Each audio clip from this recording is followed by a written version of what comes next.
Hello mga stories, welcome sa ating content.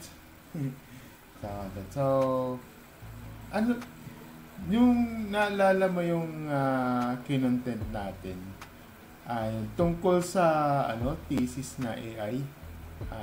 Hinahanap ko eh. So, pero naka-live, nag-live ako. Tapos nag-reaction tungkol sa 5K defense, di ba? Uh, kung di niyo papanood kasi yan eh, live yun eh. Yung nga lang uh, eh, uh, medyo magulo. Pero sige, ilalagay ko dito. Ito yung sa student na teacher, student. Ito yung gumawa ng which is worth 5K, no? Ilalagay ko dito sa taas. Pagtiyagaan nyo na lang. Okay, so yun. Ilalagay ko yan sa sa taas at saka sa description. Yun, na-news na pala to. Itong itong na-news pala to tungkol ito sa pagbebenta ng thesis worth 5K. Pag natin, pakinggan na lang natin to sa sinabi niya dito. So, ito yun yung sa, galing ito sa GMA News. Ito.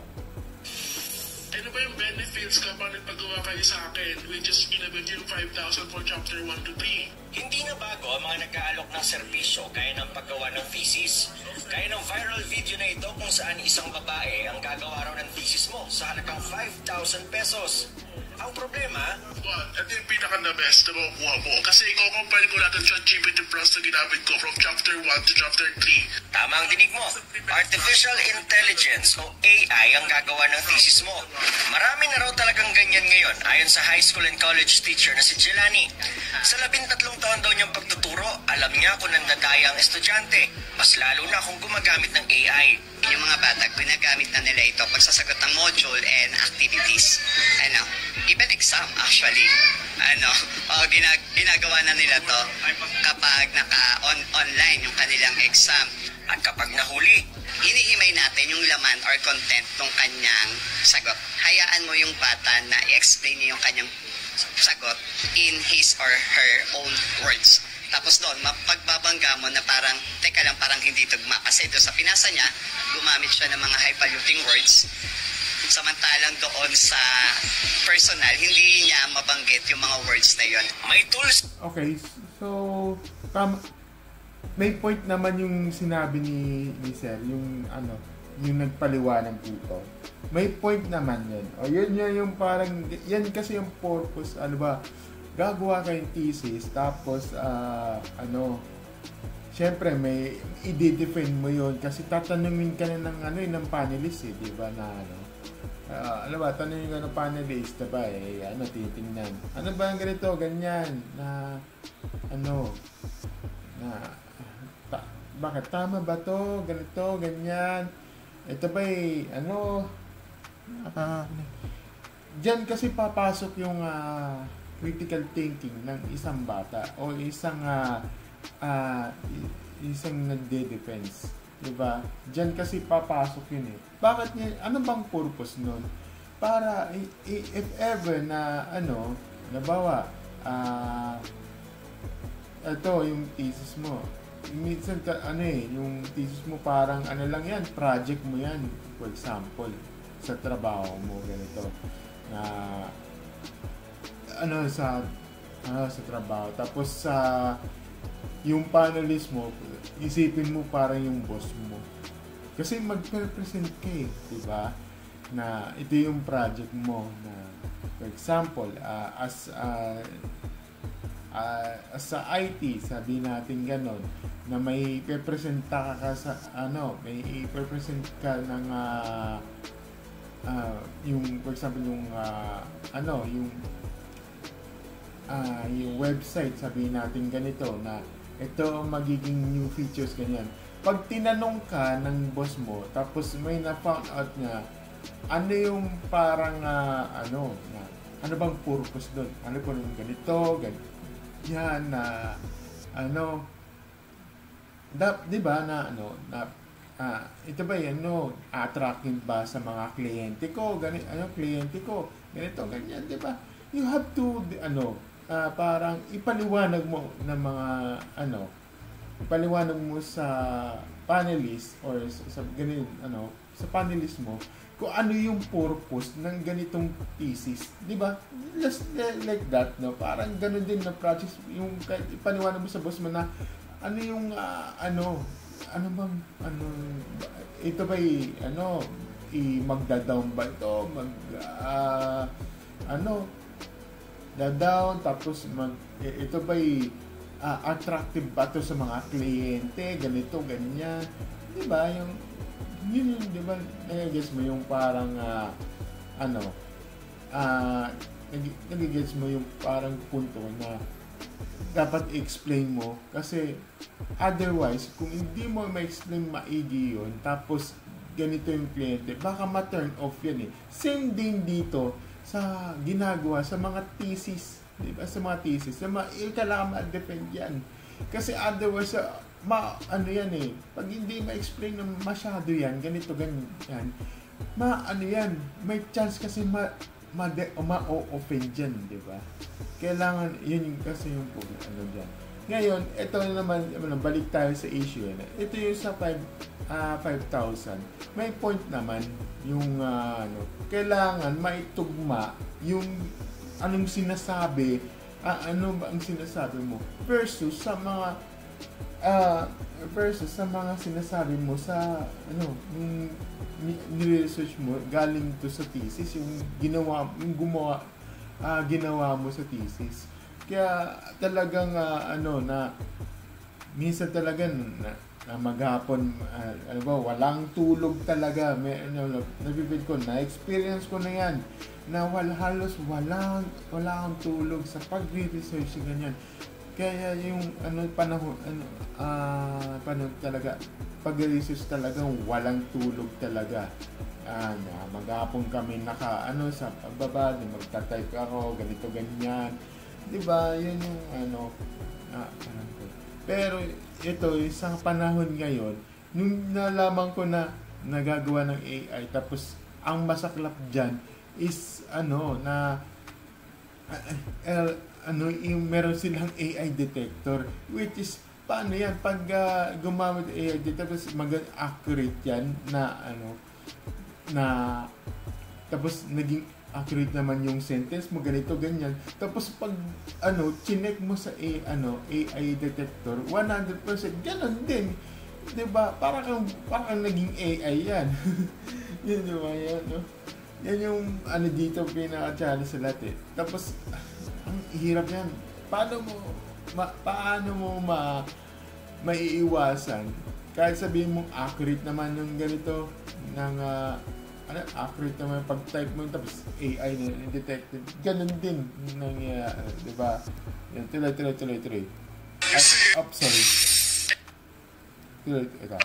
Pinakita sa amin yan ni Jelani gamit ang Google Class. Personal, hindi niya mabanggit yung mga words na yun. May tools naman daw na pwedeng gamitin para malaman kung gawa ng AI ang schoolworks. Pinakita sa amin yan ni Jelani gamit ang Google Classroom. May feature si Google Classroom ng check plagiarism for the originality. Doon sa gilid, lalabas na yung check plagiarism originality. Kapag sinecheck na siya, so may pictures dito sa baba na lalabas kung saang website nila kinuha. Tapos i-highlights din niya. Ayan, for example, ayan. Nangyayari yan sa kahit sabihin natin check yun sa website. Dito kasi kami ganun din pag mag-research galing naman talaga sa website kasi sa amin noon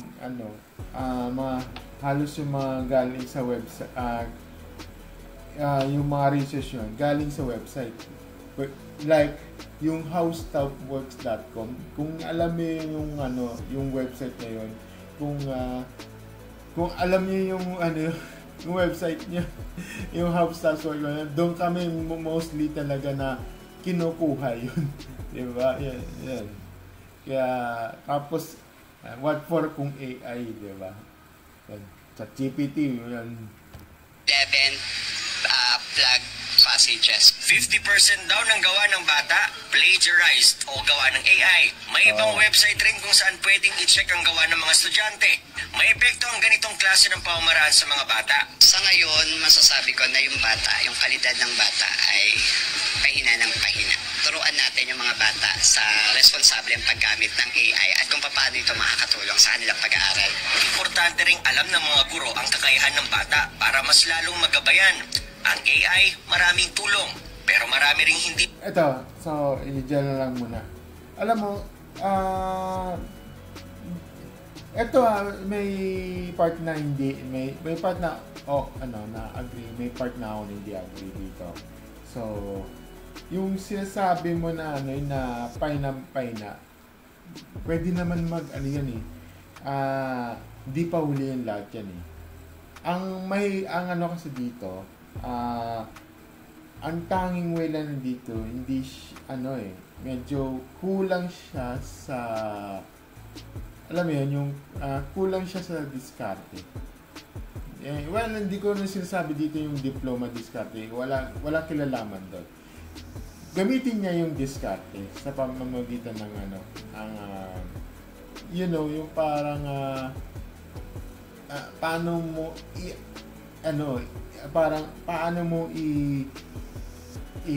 sabihin natin na paano mo i-construct, sabihin natin yun, paano mo i-construct mo sa sa thesis mo, paano i-construct mo yung paggawa mo sa mga base sa mga research. Hindi kasi yung pwede yung na copy-paste lang dun sa, sabihin natin sa website, which is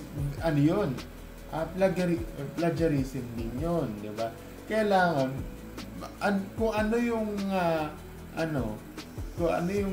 na-research mo, you have to explain, sabi na lagay mo lang, tapos mo lang, i-explain mo lang, ganun lang.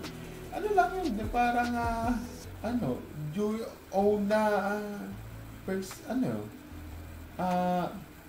do you own para explain, you own, di ba? Parang ganun pero baka meron kasi dito na nag-explain na kami, naglagay na kami ganito, ganyan, na ito, sinabi ko na dito, paano kung paano kung pag dinetect yan, accurate yan, katulad na ako din dito sa sa comment section, sabi niya dito ito sabi niya dito, Diyos ko, ang capstone papers na namin 10% dapat ang similarity index, ubus ang mababaw words ko, as in na mababaw words ko, as in kahit ikaw ang gumawa, basta correct grammar and punctuations na detect as AI. Yun nga yung kasi ang point ko dito wag mo kasi pero ito naman lang siguro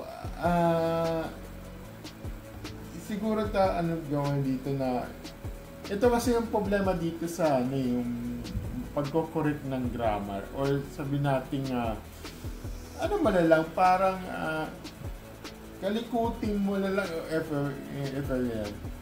Yung parang hindi ko serious AI noon, diba? Yun. At saka ito sabi niya dito, yung ito, my college instructor said there's nothing wrong with using AI. Di na natin yan maiwasan. We're evolving. Gamitin nyo lang. Pero dapat nakasabay kayo sa knowledge na binibigay na yung AI. Yun nga yung point ko kanina na kailangan niya yung makisabay ka sa usage ng AI. Paano tama na makipag-sabay sa AI. Yung nga lang, may ang disadvantage kasi dito, may nag-check kasi ng AI. Nag-check kasi yung gamit nila ng tool na yun nga, yung kanina na AI detector. Di ganun din di parang sinabi plagiarism ang tawag doon, di ba? Yun yung ano dito, yung parang nakakalungkot yan. Di ba? Sige, tama. Intindihin, ganito, ganyan. Paano kung paano kung gumamit ng AI detector? Di yari na. Di ganun din. Wala din, di ba? Yan yung nakakalungkot dito, no? So, ito, sabi niya dito, to be honest, di rin naman reliable ang AI detector na yan kasi maraming na-experience to do a paper on scratch by themselves. Pero pag chinecheck sa AI generator, nalabas na 75 to 100% dahil or AI created. Diba? Yan yung kaya minsan talaga kahit anong gawin mo, kahit explain mo dito, AI ang AI din ang dyan. AI din yung lalabas dyan. Diba? Alam ko ito, diba? Yan yun. Kaya wala eh. Kaya ito sabi niya, ito sabi ko, sabi niya dito, legit lang, sobrang hirap na ako dito last time na wala na akong oras since matagal siya gawin. Pag-check ko sa AI detector, ang taas ng percentage na ginawa raw ng AI, kaya super disappointment ako. Kaya need ulitin niya naman. Yan nga yun na, uulitin. Pag AI detector na naman, uulitin niya naman yan. Pero, paano mo maiwasan? Hindi mo na lang, wag mong kasing galingin. Ang ko dito is, wag mong kasing galingin. Natidetect talaga. Ayan. Because of editor site, its AI is, sabi niya, because the AI detector site is AI itself, it seemed then used by my teacher. Meron one time klase ko pinagawa ng AI, nakapas naman sa detector. Ako, samantala, nahihirapan kakaisip, almost 70% yung detected. Diba? Anyway, just writing with the worst grammar just to make it 0%. Ayan, kaya true, lalo na kapag deep and wide vocabulary mo, laging nag-flag na AI. Recommend sa mga sariling gawa sa ng thesis. Videoan mo sarili sa paggawa ng assignment. Kahit i-video mo yan, tapos i-detect ka, 0 pa rin yan. 100% yan. Madetect. Kaya sabihin natin i-video mo yan. Diba? Wala eh. Ano ba? I-video mo, diba? Yun. Okay, mas mainam yun lang na mga stories, no. Ito ang masasabi ko lang dito. Katulad yung sinabi dito may point nandito yung sinabi ni Sir dito na you have wala nang masama gumamit AI. Basta i-defend mo lang. Yun lang yun eh. Para ma-prove mo yung sinabi mo sa according sa research mo para ma-defend mo. Kasi sabihin natin yan na 75%, pero ang ending tatahimik ka na lang. Diba? Tatahimik ka na lang. Pag tinanong ka na ng, for example, ng prof mo, teacher mo, o what, tapos okay, or sa mga panelists mo na ganito, Silvi, anong purpose nyo? Tapos hindi ka magpapaliwanag. Talaga ma-offend ka. O pwedeng madududa yung mga panelists mo. Di ba? Yan na, yan yung parang disadvantage doon. Yan lang, ang masasabi ko lang dyan is, dapat, wala masama na gumawa ng AI. Basta, basahin mo, intindihin mo, tapos, ilagay mo sa kokote mo, tapos, parang, pag once na, if ever magtanong sa'yo ng panelist, dapat handa ka dun. Okay? Walang masama doon sa, ulitin ko, walang masama gumamit ng AI, pero, pero dapat handa ka sa pagiging paliwanag mo. For example, 70%, sabihin natin 70%, I did do my research. Bakit ako yun? Kasi, ba? Tapos pag tinanong ka na you have to defend it. Okay? Para may ipaliwanag mo yung ganito. Or, di ba? Ano lang yan eh. Siguro, lang yan nagkataon o what. Or parang minsan talaga kahit yung sentence mo nadidetect essay, hindi maiwasan yun lang eh. Yun lang masabi ko mga stories yun lang sana ma-explain ko na sa inyo to. Ganun talaga ganun talaga na yung detect and detect. Yun lang masabi ko mga stories. Thank you and have a great night. Stories. Bye.